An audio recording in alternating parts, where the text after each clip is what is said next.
দুর্গাকালীর পর বিজেপির কার্যক্রমে গণেশ পুজো।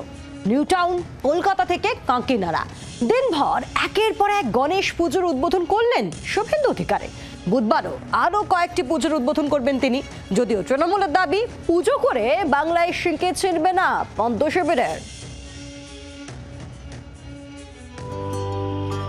বছর ঘুরলেই বিধানসভা ভোট, তার আগে দুর্গাপুজোয় ফিরছে বিজেপি। 2 বছর পর সল্টলেকের ইজেডসিসিতে দুর্গাপুজো করছে গেরুয়া শিবির।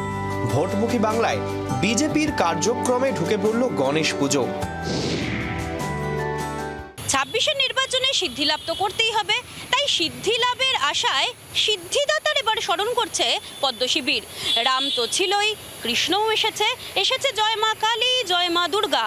এবার গণেশ পুজো নিয়ে মেতেছে বিজেপির নেতারা। শুভেন্দু অধিকারী থেকে শ্রমিক ভট্টাচার্য সবাই এবার ব্যস্ত গণেশ পুজো নিয়ে।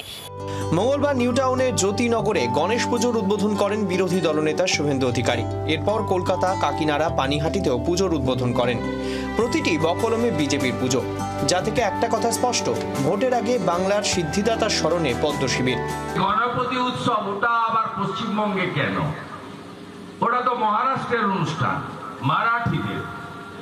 রামনবমীতে এত বড় মিছিল কেন এখানে হবে? ওটা উত্তরপ্রদেশের। ছট পুজো ওটা তো বিহার আর ঝাড়খণ্ডের। এই যে বিষয়গুলো, এটার উদ্দেশ্যটা কি জানেন? উদ্দেশ্য একটাই, যাতে আমরা বিভক্ত থাকি। বিজেপির এই গণেশ বন্দনা নিয়ে কটাক্ষ করতে ছাড়েনি জোড়াফুল শিবির। বিজেপির উচিত সবার প্রথম মানুষের পুজো করা। বিজেপি তো মানুষের গণতান্ত্রিক অধিকারটাই কেড়ে নিয়েছে। ওরা তো বাঙালিদেরকে ভোটার বলেই মনে করে না। গণেশ পুজোই করুক, মহাদেবের পুজোই করুক, মা কালীর পুজোই করুক, রামচন্দ্রের পুজোই করুক, বাংলায় শিখে ছেড়েনি, বাংলায় শিখে ছিড়বে না। সিদ্ধিদাতার স্মরণে গিয়ে কি সিদ্ধিলাভ হবে? উত্তর দেবেন ভোটদাতারাই। ক্যামেরায় তরুণ ও জয়ন্তর সঙ্গে অয়ন ও মৌমিতার রিপোর্ট, জি 24 ঘন্টা। বাংলার আওয়াজ, বাঙালির আবেগ, জি 24 ঘন্টা।